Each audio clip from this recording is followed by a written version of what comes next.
Well, hello, my friends. Here we are again. And as you can see, we can't see Sharon, but this is Sharon. Hello. I'm Steve, and you are you, and we are the Oneness Project. Um, well, I don't. If you haven't seen our videos before, I highly recommend you go check them out. And if you're enjoying this fine programming, remember to hit the subscribe and bell and in this particular one especially, we'd really love to hear comments in the comment section and let it all out because that's the way we grow in understanding. Just label us if we have to, or label somebody. Talking about labeling, we're getting into a lot of this today. This has been this situation that we're going in life is such a wonderful projection of the oneness of us, of who we are. It speaks exactly to what we've been talking about in our videos up until now. Like I said, I'd highly recommend you check them out. It's a difficult topic, I suppose you would say. And the oneness concept in itself is a difficult concept. It's a difficult understanding. It's a freeing understanding, though. And it certainly brings peace to all that accept it. I can't see any other thing it would bring. But what we're going to talk about today, we're getting right to the heart of it, is the death of George Floyd and what's going on in reaction and how would this look if those involved in every sense of the word, of all the people that we know, the characters involved, would respond in understanding of the oneness of what we are. And what do we mean by that? Meaning, I am George Floyd. I am the police officer. And I'm not saying this figuratively. Literally, I am. As Jesus said. As Abraham was, I am. Because we are all one mind, individually created as a whole and are each other. This is what we've been kind of pointing towards with our videos up until now. And this is a wonderful portrait or picture, if you will, of how this concept can affect this consciousness that we're living in at this point. Sharon, Yes. How do you think this would be looked at differently, or how would it be different now if these people were in understanding of the oneness, and we are assuming they don't? Well, there are maybe three types of people who are experiencing this in different ways, as I see it.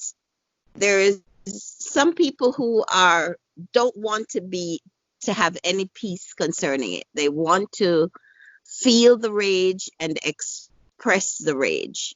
They have no interest in coming to peace with themselves. That's one. There's another who, is going to use this experience to propel themselves towards peace. Okay, towards betterment of their own lives. And may I even say, towards coming into the knowledge of the oneness. Then there is a third category who are just, I guess, simply ready to end the struggle. Okay. And so with that in mind, I'm going to say that the experience, the events that are taking place in the world right now, even including the corona, but I'm going to lay that virus aside for a minute and focus on the situation with George Floyd. I think for this message, who I want to talk to now are not the people who just want to remain in offense, because they're going to do their thing and there's a place for them. I am just wanting to speak to those people who are feeling ready at some level to have a more peaceful experience with themselves and with the situation. They want to come to a better understanding of what this is all about, and maybe what even life is all about. And what I have to say to those people is, congratulations, first of all, if you're feeling that. And knowing that in Steve and I opinion, the message that we are one entity, we are really literally one being having an experience as separate beings. Knowing that, in my opinion, and Steve's, I'm sure, is the only way to get real, true peace with the situation that's happening now. Okay, when, like Steve said, when you know that you are the cop, you are George Floyd, then you can look at it and say, wow, what have I done? That is amazing. And you can, first of all, as we have explained from the beginning of our video series, what we're experiencing are memories. Okay, so these are events that we're actually reliving. If you're a Christian and you believe in Jesus, okay, and you believe that Jesus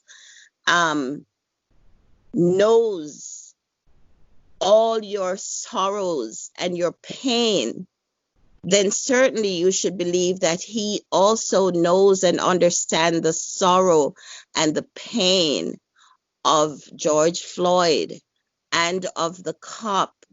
And why does he know that? Because he lived it.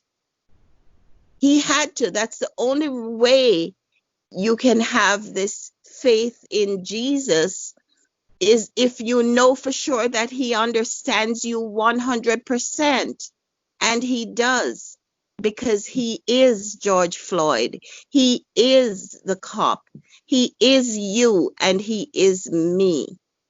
So I don't want to go on and on, Steve, but the point is, to the people who are ready to use this event to bring themselves to a place of peace and peace in the world, then do so. Study this message, these messages we're bringing to you. Find a place in your heart for them and think about them, reason it through, and see if you can come to some understanding so that this, I said to Steve earlier that George Floyd is what I'm calling, he's a sacrifice for sin. He has sacrificed his life so that we can find peace, because it is through turmoil that we come to peace. Okay? And certainly he has sacrificed for us, and so has the cop.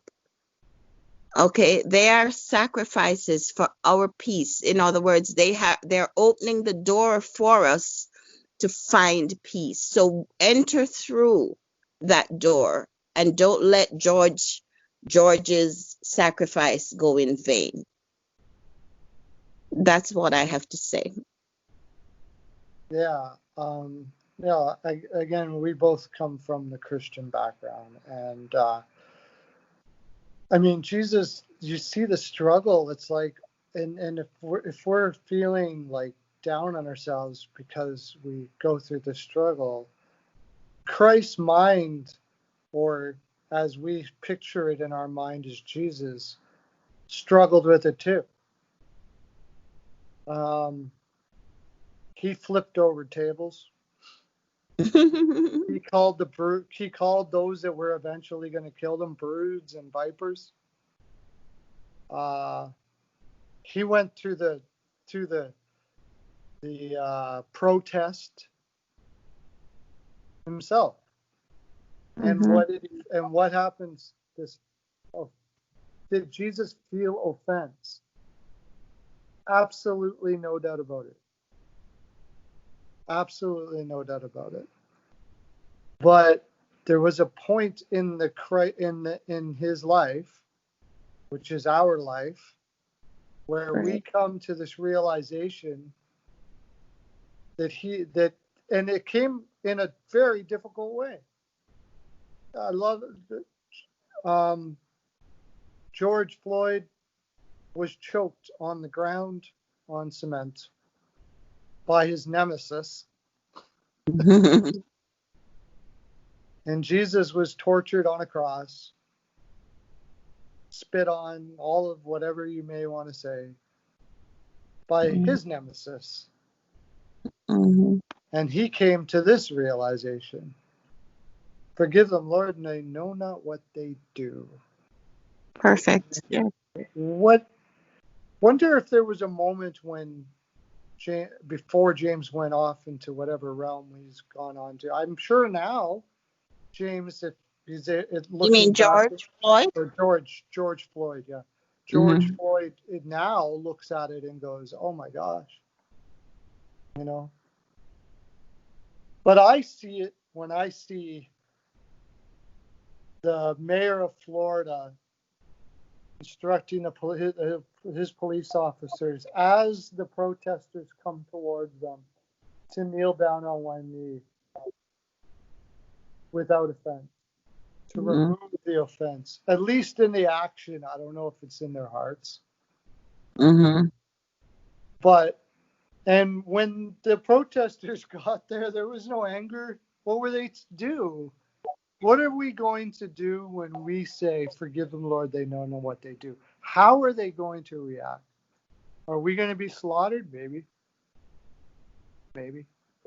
But it's through that the mind will discover the peace that is truth. And maybe we are that sacrifice. Maybe. Yeah, Steve, you mentioned earlier when we were talking about the soldier one of the people who crucified Christ on the cross, how he converted because of that violent act. He came to. Yeah, at the end of it, he said, surely this was the Son of God. Right. Yeah. The Roman soldier watched Jesus forgive and have compassion for those slaughtering him, and could come to no other realization but that it was true. And I doubt very much that it was only him, but that was the case. And I'm pretty sure anyone who watched it was pierced. And that's the word. Even Jesus said, I'm going to pierce the hearts of all people. And it's true. We'll all be pierced by this type of compassion. This is the way we are. The only way we can remember what we really are is by the action of what we really are. We are one. Yeah, it's such a a difficult concept to understand, that to come to peace we have to go through war. It it makes perfect sense to me, because if there wasn't war, turmoil, sorrow, sadness, pain, we wouldn't even be talking about peace, right? We need these contrasts. We keep saying that. I know this is a very, very, very tough, contrasting situation we're going through right now. But on the other side of that is the same degree of joy if we can get through it and go through it without further offense.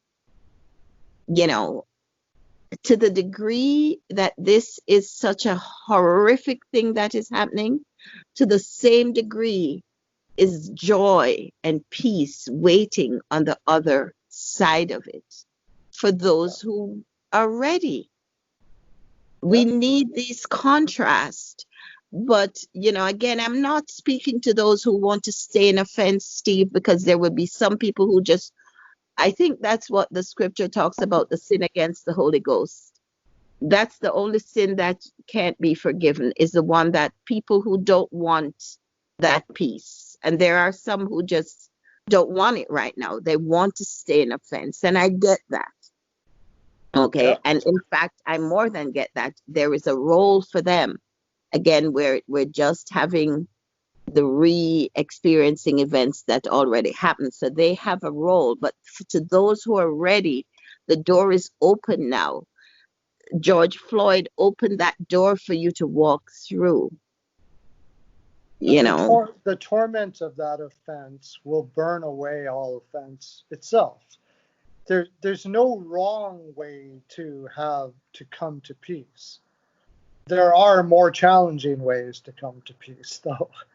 As Jesus even, that again, I'll bring up Mark 9 probably every episode we do, where he says, everybody will be salted with fire, preserved through torment, difficulties, contrast, as we like to say. Mm-hmm. But better to have peace within yourself, have compassion, so we don't have to, so we're not experiencing these extreme levels of torments and contrasts. Mm-hmm. Yes, those levels are there for a reason, for us to know the true loving, to true joy, true all of these things, right? Mm-hmm. They're there for that reason.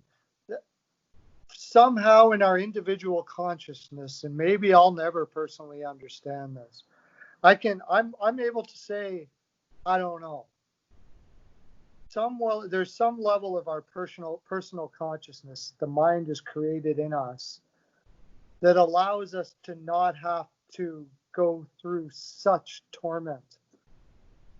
But somehow we go through such torment to learn to not go through it at the same time. It's a paradox. Yes, it is a paradox. Mm-hmm. But in the now, living in the now, we can learn from each individual consciousness, can learn from the one mind and know that we can consciously say, oh, wait a second, I am that cop. I am that police officer. I've done that. Mm-hmm. I've done that. And believe in it and remember it. Meditate on it and remember it in your soul, in our soul. Personally, in this lifetime, it appears, I just got to the point where I was just too tired to be offended anymore. I'm just too tired. I was preserved through torment and got to the point where I was like, okay, I'm just going to choose not to be offended. I want peace. And I've come to this realization through going through all of this stuff that having offense does not bring peace. The killing of this police officer, if that's what's in a person's heart right now, will not bring you peace. The having him feel the same pain that George Floyd felt will not bring you peace. It will not. I'm coming from my own perspective on this. And I know in my mind, it will not bring me peace for me to have vengeance or have somebody feel the pain that I feel at this moment or what have you. It's not going to bring the peace. I've seen interview after interview. When I first, I wanted to, when I was younger, be a criminal psychologist. And one of the reasons why I wanted to be a criminal psychologist is I watched interviews of people that watched people be put to death because they hurt their children, raped their children, killed their children, what have you. And they did interviews with people afterwards, and they allowed them to actually video the footage. And Every single one of them said the same thing. It didn't bring peace. Mm-hmm. Yeah. Yeah. And that's the thing with the, I mentioned those people who don't want to have peace right now. They want to feel the rage and to express it. But they're thinking that in feeling the rage and expressing the rage, it's going to bring them peace. But you're right, Steve, it's just simply not. But they won't know that until they go through that experience. Until they do, yeah. Exactly. Until, So if you're out there don't and you you're just doing let, that, if yeah, you're out and there and you're listening and you want to hold on to that, we're not like looking down upon anyone that exactly, wants this police officer dead. I right. totally have compassion with you. Absolutely. I have certainly been there. I've wanted the police officer dead. I've wanted something dead. I've wanted myself dead. Yeah. I But have. that is the path they are choosing. That is the path that these people who want to hang on to rage right now, they're choosing that path to get to peace because we're all getting there one way or another. Okay? So they're choosing what I think is a difficult path, you know, because at the end of it, after they have more or less crucified the officer, they're going to realize that they still don't have the peace and satisfaction that they want, that they seek, that we all want. So they're going to have to eventually come to the real truth of the oneness They at will. some point. We all will. Every knee will bow and confess that Christ mind is Lord, is peace. As scripture says, maybe not in those words, but that's what it's saying.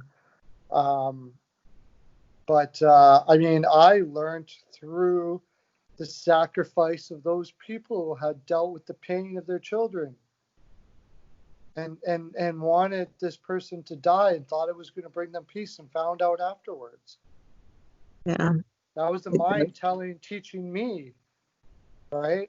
So I hope through this, there's some people are watching and they lay down their Turn swords. their swords into plowshares, like the Plowshares. scripture says. Yeah.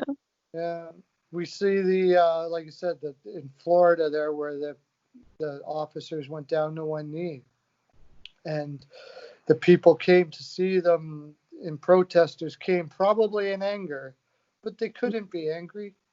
They hugged each other Hmm. because they realized, like Hmm. we're literally one. And that's all part of the growth of us, of the one mind coming together. It's a beautiful tapestry that looks like ugliness, but again, how would we know beauty if we didn't know ugly? It's Exactly. It's the paradox. It's a beautiful paradox. it's a beautiful paradox of the Oneness Project. And Yes. that's what we are. And I think we'll finish her off here. We didn't know we were going to talk about this today, but I think it was something that really is good to get out of our systems. I think it's difficult in the oneness understanding of it. It's still hard to watch. It's hard to watch people be so angry. It's hard to watch the torment that this police officer must have been going through to be able to do what he was doing. And I will say this, if there's one thing, that police officer most certainly had his own torments. We're not just born like it to hurt people. I don't believe that. Although we we go through these torments to live in peace. And Hmm. that was his torment in Hmm. this.